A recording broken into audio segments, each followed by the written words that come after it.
Right now, first of all, you might be wondering, where's Guatemala located? I've heard of that country, but I don't know where it is. So here's a little map. You can see it. We are actually really close to the country here.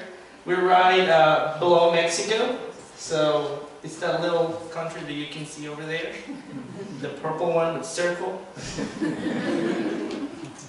So this is a little bit about Guatemala. It is known because of its volcanoes, mountains, his views, rivers, lakes, and historic places, like this place over here.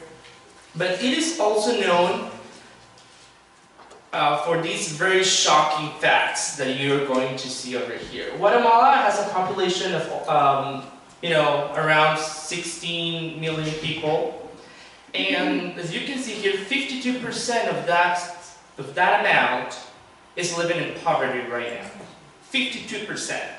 So that means that it's more than half of the people living in Guatemala right now. And 15% out of the 52% are living in extreme poverty. So that means that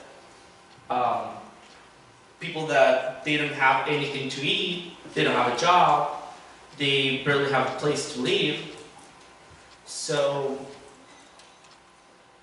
and here's another fact about Guatemala too, that the average income in the United States right now is like $51,000 a year.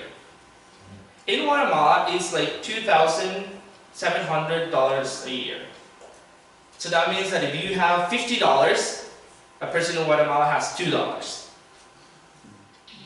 Just put it that way. So here's some of the things that you need to know about Guatemala, and what are the reasons why we are there. And I'm from Guatemala, and I also like, God put this in my heart with Ashley. So before we start with the project and everything, we wanted to give you a couple of facts of it. Alright, so I'm going to share with you guys, this is Project Sorsoya is the name of what we're doing. But before I share about this, I just want to share some of the reasons that I felt led to be in Guatemala. Other than this guy, because this is my favorite part. I went to Guatemala when I was like 15 or 16, I think I was. And when I was there, we did outreach in all kinds of places. We did a little bit of everything, because when you do short-term missions, they try to show you everything in 90 seconds sort of a thing. And I just loved it. I had been to France previously, wasn't a big fan of it, so this was something totally different. And like he was showing you guys, the statistics are sobering. You see the pictures, the beauty, but you just would never know what's behind something so beautiful. How you could have something so just majestic and perfect, and then right behind it, there's a little hut, and it has dirt floor, and there's 15 people living in that house, and they have 4 beds, and you're just going, how in the world does this work? And so it was something that, as soon as I was there and I saw this stuff, I just felt like God was saying, this is what you're going to do. And I came home and I told my parents, I'm going back there. And they probably were like, okay, and then I moved away, and so they took it a little more seriously. But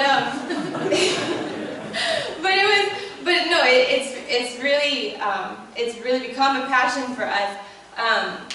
Guatemala is mostly Catholic, but it's a very devout, traditional Catholicism. I do what I do because my great-grandma did it, and my grandma did it, and my mom did it, and now I do it, and I'm teaching my kids to do it. So, go to church on Sunday, do your stuff during the week, you wear the cross, but there's no real meaning behind it. So, the culture is very open. They're very, kind people. They're listening. They're attent to what you're saying. Whatever you want to talk about, we'll listen. But it doesn't go all the way to the heart, because for them, religion is religion, and it doesn't go to the heart. So that's kind of where we started this project. Our idea was that these people, we want them to see God in a relationship sense, that He's more than just this figure or a little statue that you see in the church, that He is your provider, He is your healer, He is anything you can think of, He'll take that place for you. So now we're going to start to share with you what is it that we're doing and what have we done and what are we going to do. Sure, yeah. Like Ashley said, the name of our project is Project Sorsoya. Sorsoya is actually the community we're working with right now. Just as I was telling somebody right now, it's really interesting how it all started because we live not in a regular neighborhood, and close to our neighborhood there are like fancy neighborhoods there, you know, wealthy people, and right in the back of those neighborhoods, you're going to find this place. It is really interesting the way you have to get there. This is the road that we have to take to get to this community. Just like 2-3 miles that we have to drive there, and you know, it's actually driving into the woods, pretty much. So this is some of the houses that you can find there, you know, just wood, and they try to make them the way they can do it. You can see the gaps. You can imagine what it's like when it rains and you have gaps in your home. Yeah, and have dirt floors.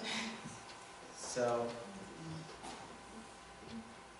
that is something you can find there, and so this is actually how we started working here, because we saw that that they are in need. You know, they need, of course, they need a lot of material things and everything, but there's also this part in that they do not believe that there is somebody else taking care of them, that there is God, you know, watching over them, because you know they received missionaries in the past, but it was just like, take this, and then they left and they never came back, because you know it's really hard to just continue coming to these places when you are actually living in a different country. So our idea of this mission is to build relationships.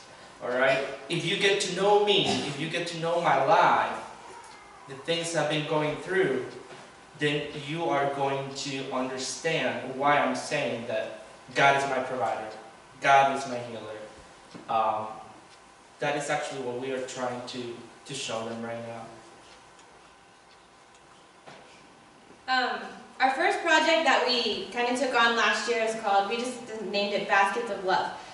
Like Kevin said, we wanted to start with relationships, but you kind of have to open the door as well. When you go to the grocery store and you're checking out and someone says, hey, how you doing? I highly doubt any of you are like, oh my gosh, let me tell you, and you start telling them what happened. You don't know the person. Why would you talk to them about your life? When your best friend comes up and asks, you do. You're not just going to say, I'm fine, and walk away. So that was kind of our idea. You know, we want them to be able to feel like they can open up to us, because we haven't done anything to show ourselves worthy, you know. So the first thing we did was we put together these baskets. As you can see on the picture of the basket, it's full of what in Guatemalan culture are the household needs. You have your rice and beans, soap for washing clothes, powdered milk because that'll last longer, and just things that'll last. That's kind of the concept, you know. Depending on the size of the family, because you do have houses that have up to 10 people living in them, this could last anywhere from 2 weeks to a month, you know, depending on how it's rationed. So what we did was we put these baskets together, and we went in and we would go, we found I don't know, was she like a leader or something in their community? She knows everybody is the bottom line. And we said, look, we have something to give, and we would like to go to the neediest of all. And so she took us to just the worst cases, you know. And the lady in this picture, she is a mother of nine kids. Her husband left her. And that's their house. You can kind of see it behind there. There's 3 or 4 beds, 10 people. So we just got in there and we talked to her. We said, we have this for you. It's not from us. We want you to know that God was thinking of you, and this is for you. And we said, can we pray for you? What's going on? And she shared with us, and we prayed for her, and that was what we did. House to house. And so this is something that it's easy to get behind. It's easy for someone to buy a basket, and that basket will bless a whole family for, like I said, about 2 weeks to a month. The next thing that we were able to do last year, which I think you guys know a little bit about, because my mom and Anna were part of it, was the block party. We went there with a sound system, had the music blasting, and that just, that brings people because you want to know what's going on. And we had fun. Because the best way to start a relationship with someone is to do something fun. So we had games, we had face painting, just all sorts of activities that got the kids excited, and then the mothers came because the mothers want to see what you're doing. And then I was pregnant at the time, so I was just going over with all the moms, how old is your kid? And trying to get all that I could, and just connecting with them you have to connect on a level that you know. So that was what we were doing, and that just was a great opportunity. We had a little Bible story with the kids at the end, and we just were able to really get our name out and get ourselves known to do things with them. Yeah, another of the activities we had was we took some school supplies. The school year in Guatemala is from January to October. So at the beginning of the year, we decided, to take a couple of school supplies. We bought notebooks, pens, pencils, and we put them in little bags with a couple of candy there. And we also wrote on each of the notebooks, God, Jesus loves you. So when they were going to open that, they were going to get a message actually. So we put them in little bags and everything. We didn't, complicate things. Just open the trunk, put them in the trunk, drive, open the trunk, and then all the kids start coming. It takes one. Yeah. One kid sees us there, and the whole neighborhood will be there in 5 minutes. Yeah. So then, we didn't want just to give it like that, so we, kind of did a little fun. We started asking questions, like, related to their ages and, what they knew. So, can you tell me, the little kids, can you tell me what is the sound that the cow makes? And, and some of the kids like, ooh, things like that. So, like asking history questions, asking about math, things like that, they could get the prize. There you can see a couple pictures of the kids, and what's really shocking, that it's just a little notebook, it's nothing, but you can see how happy they are. I don't know if it's actually that we brought the notebooks or that they got to see us again. Seriously, because the smile on their faces and just to have that fun part is, they get really happy, really excited about that. So you can see it on the pictures too. The boy with the, what do you call it, bucket hat thing, he was only, I don't know, he's like 2 or 3, right? So, but we gave them to everyone. You're not going to say, you don't study, you don't get one, So we're like, okay, what does the dog say? And they're telling us. But it was funny because they all lived close, so as soon as we gave him the notebook, he went running home, and he came back with his book bag. And he had his book bag on, and he stuck everything in, except for the candy that he was always ripping out, and he was like, help me open it. And so we just thought it was so cool because, like he said, it's really nothing if you think about it. It's a pen, a pencil, and a notebook, and he doesn't even know how to use it. But they don't receive anything. So just even something so simple, he automatically, I got school stuff, I need my book bag, and he came running back with it on. It was just, it's the little things, it touches your heart, although all over the inside to see it means so much. So that was really cute. Another activity we had was just a soccer tournament. Young kids, they don't get really excited about these things. So the way to do it is through sports. So, we took a couple, a ball, and then we went there. They have a field, you can see it, it's just dirt, but that's where they play. So, we had a little fun there during the weekend with all the younger ones. So it was just, we took a little bottles of water and just a snack to share with them. And that was it, just getting to know them and getting to actually recognize us again. There's another picture. Well, just the ones that wanted to take a picture with us because the others just left. They were too cool. Yeah. So those are just some of the activities that we've done so far. We've worked with, what you can do, you do. That's why sometimes soccer tournament is simple, but we don't want the idea that every time we come it's because, we're here to give gifts or something too. So This particular family is one that is really close to our hearts. This little kid, his name is Jordy. He's just turned 10, right? His birthday is last month. So he just turned 10 years old. When he was 4 months old, his mother dropped him at his grandparents' house and disappeared. And she's never to be heard from again. Which you can imagine is completely devastating to not only the baby, but the parents as well, because that's their daughter. And she just didn't care. So these people, you know, they took him in even though they have absolutely nothing to offer. And I would like to say they take care of him, but now that he's of age, it kind of appears as though he takes care of them. Because as you can see, the grandfather is in a wheelchair. He was immobile for months because he didn't have a wheelchair. And they couldn't get one, obviously, so he sat on his bed every day. That was all he did.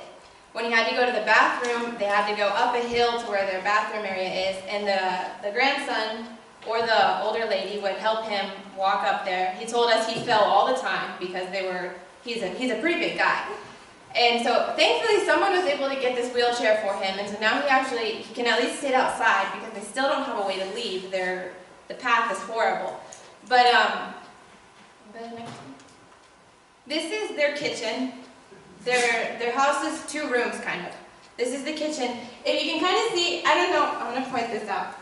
Right here, you can see tortillas. Tortillas are cheap. You can buy the dough to make it for how much? Barely anything. Yeah. $1, $2, and you get a ton. And tortillas, if you ever eat them, are filling. They fill you up really quickly. But it's empty because it's not nourishing, it's just filling. So when you go into places like this, they almost all have a place to make tortillas, and that's what they will eat mostly because it'll keep them full at a low cost. So this is that's what it looks like. You have the major stack of wood because you have to keep it going, and that's how they cook. And then this is the other room. They have 2 beds. They're just right beside each other. Where we're sitting, we're in the door. That's it. There's nothing else missing in this picture. So that's the little lady. She is very small, very frail, but she is the one that goes and gets the wood. She cooks for them. She takes care of them. When we go in there, they've told us, just open the gate and come in. You guys can come whenever you want. Because they just opened up to us a lot because no one goes to visit them. No one. Not even the people that live in their community just walk down that little path that's very short to get to their house.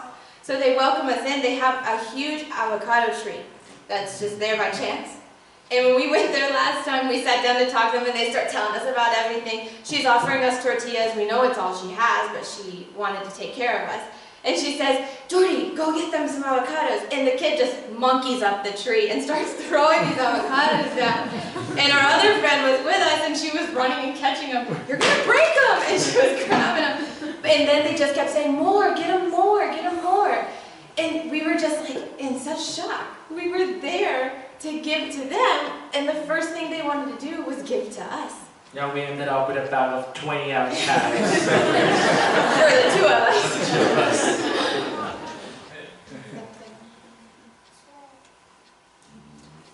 That's the path to their house. It's a few feet long. It's not very big. You can see only $2 out of the $20 they have. So. Dogs, chickens, turkeys, a little bit of everything. And then another lady that we also had a big connection with, her name is Susie. She has these 2 kids. One of them, the daughter, is over a year old. I would have never known because when I picked her up, she weighed maybe the same weight that Isabella currently is at 4 months. And when I said, how old is she, she told me, I don't know, like 15 months or something. And I tried to hide the shock of how small this child was. And then the boy is also 2 or 3 years old. And if you see him in person, he is the size of, maybe 1.5-year-old child. They're extremely malnourished. That is their house. That's it. Any other pictures? The path to their house, I think it's corn, right? Yeah, it's corn. They're growing corn. This is what people do. Guatemala is such they call it the eternal spring. It's always in bloom. So one thing that you do have the ability is agriculture. So they do, plant what they can. They have, like I said, the avocado tree, these people with the corn, if it's all you eat, it's what you have. Here's a closer up of the little boy. This is outside of the house. They have just a small clothesline to hang their things up on. Not a lot of clothes to wash either, but you know, they work with what they have. One last thing. Another thing about Susie's family, though, is that her husband, we haven't met him yet. He's never there. I'm not sure what he does or where he is, but he doesn't have a job. And when we asked her, you know, is he looking? Well, what's the deal? She said, well, he can't get a job because he doesn't have his papers, like birth certificate and, you know, work permit, I don't know, all that kind of stuff. Well, why doesn't he have his papers? Well, we can't afford the papers. Okay, this is already a vicious circle. How do you get a job if you need papers that you can't afford? Where do you get the money to pay for the papers to get the job? They're known in the neighborhood as the ones that ask for things. They told us, Susie's always asking for something. She needs an avocado. She needs a little salt. She needs a little this. So our heart really went out to her from the beginning because can you imagine? We're looking at it and we can't even imagine that they do this every single day. It seems exhausting to think that you wake up wondering, what am I going to feed the kids today? I guess I just won't eat because they obviously need it. They're already malnourished. You know, it's really heartbreaking. But one of the things she said to us the first time we were there, which is the reason why we do it. We had the basket. We told her, God sent this for you. And she started crying. Now I feel like I'm going to cry. She said, I thought God forgot about me. And she said, I don't have anything. No one comes and sees me. Now, we're breaking up because now that I'm a mom, I cry more. She said, we just couldn't believe this. God didn't forget about you. He sent us for you. And this is why we keep going back. Because I've never woken up and thought God forgotten about me. I've never woken up and opened an empty pantry. I've always woken up in a bed. I always walk downstairs and turn on music or the TV because I don't want to sound like I'm alone, but she lives on a path where no one goes. And she has her 2 kids. I only have one, but I can say it changes your life. I can't imagine feeling like I can't provide for my daughter. 4 months old, and when she cries, it already breaks my heart. And that's just because she's in the car seat and ready to eat. And that's because we're in a car because we can go somewhere. It's so much deeper than just people that you want to help. It's a need so deep that we can't even comprehend it. We can't even comprehend it, and we look at it. And so you see the pictures, and they don't even make sense, really. What is that? Does anyone have something that looks like this in their home? No, because they've just made what they can out of what they have. So that's why, you know, we kind of leave it here. This is what we've done so far. And you can see why it's not even close to accomplished, so to say. We want them to know that they're not forgotten, that God very much knows that they're there. But I can imagine it's pretty easy to feel like God doesn't care when you have absolutely nothing. So this is our goal. We want to show them who God is. And for us, the best way to do that is showing them who we are because God made us this way. Yeah, and just like Ashley was saying, the first time we met these families, of course they received what we gave them, but there was no connection because it was just a gift. As soon as we started coming, we started building a relationship with them. The best thing to actually present Jesus' love to somebody is with that, through a relationship with them.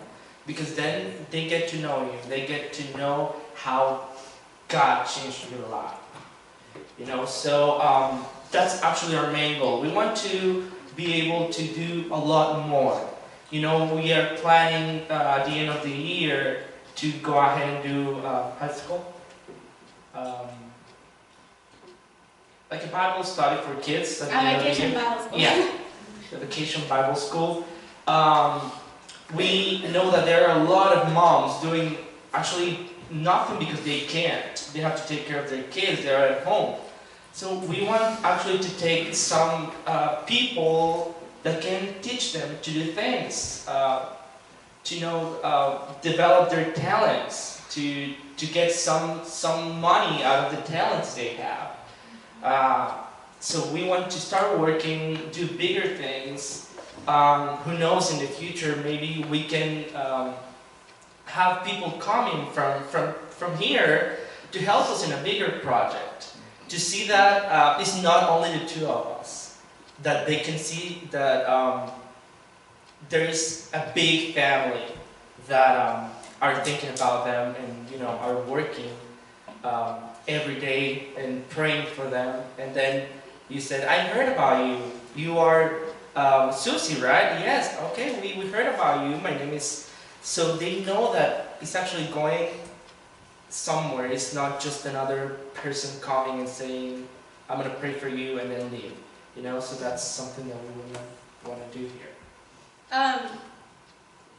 Just to share, some of the biggest needs right now, honestly, first and foremost, we need a car. Our car is not, we do have two, but neither of them are appropriate for ministry. One of them is very old, and when we go down these roads, it has like no shocks left at all. So we pretty much hit the ground a lot. And if you can imagine, when we want to take people with us, we've had to ask our friends if, can you loan us a car? Can you do this? Because we can't afford to have the weight of the people and the stuff we're bringing, and then those roads that are not really roads. And so right now that's the biggest thing the big item, you could say.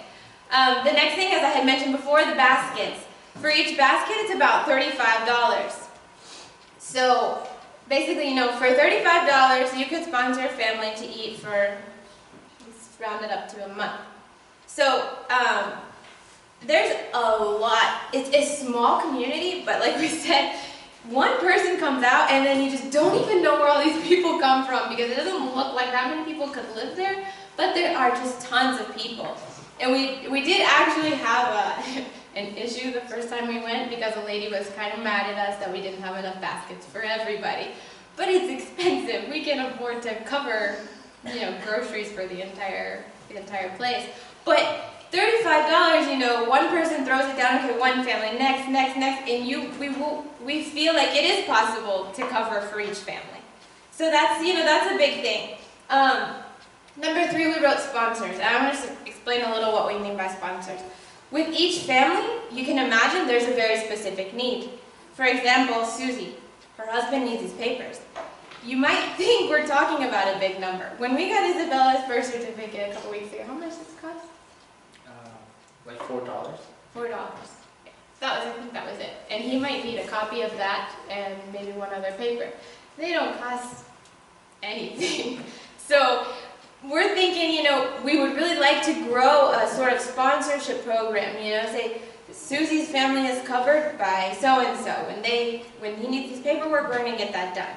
We have another lady, the one that was in the basket picture. She's the mother of 10. She works in our neighborhood, actually. We've seen her there. She walks up and down these hills. She needs double replacement knee surgery, which she knows. She said, that'll never happen. She said, that's impossible. But what she does have as a temporary fix is there are shots that she can do on a monthly or weekly? Every 2 weeks? Every 2 weeks. A shot she can do every 2 weeks. Also, not very expensive, but she had told us they had to make the choice a couple months to buy the shot instead of food, because she couldn't take the pain anymore. And she can't stop working because that's their income, But when your income causes you that pain, it's just so, it tears you. Which one do I do? So something we would really like to, start up is having certain families be sponsored, because there are needs that aren't always expected, or, things like that. And the last one, just honestly, we need the monthly support. What we get each month, we have to cover ourselves first, honestly. We do sometimes, because we need to take a part and we say, we need to do something with the ministry. Let's just cut such and such from us. But sometimes we've cut it so slim that there's nothing left to cut. We've cut it down to the basics, the bare minimums of what we need. And now it's a little harder because we also have a baby. You can't cut out her doctor's appointments and stuff like that. So we need that money for ourselves to cover us, but we would like to see some be left over, because some of our activities we have not been able to do, or they get put on hold, or a month will pass that we can't go visit because we just have nothing to, you know, we have to cover gas, we have to cover the gas people we're asking to go with us, we have to, just the basic cost, and especially if it is something where, even when we did the soccer tournament, we're like, well, let's at least bring water, because you know what, they don't all have access to pure water either. So they might be drinking who knows what, so we're like, let's just bring some water bottles, you know. They're just little things, but it's not about looking at a car and saying it's $5,000, who has that? And we think that often, but you know, each dollar counts. We've very much learned. We were just talking about this with my parents, the story of manna.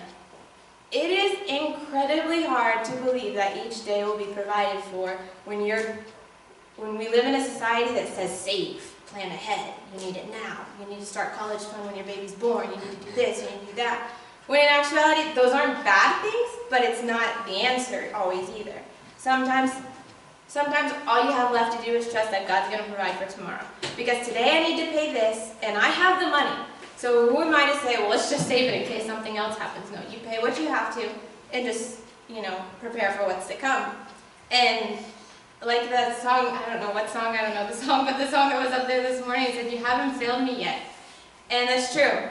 We've been doing this for, you know, I've been in this for a few years now, and now with this ministry that we've started, we've been at it for, you know, almost 2 years now, and we haven't been failed yet. We have never not been able to do what God has asked us to, because He wouldn't ask us to if He wasn't going to provide for us to do it. But sometimes that means that He uses other people to help us. So these are some of the bigger and smaller things, some of the ways that you can help if you wanted to get involved.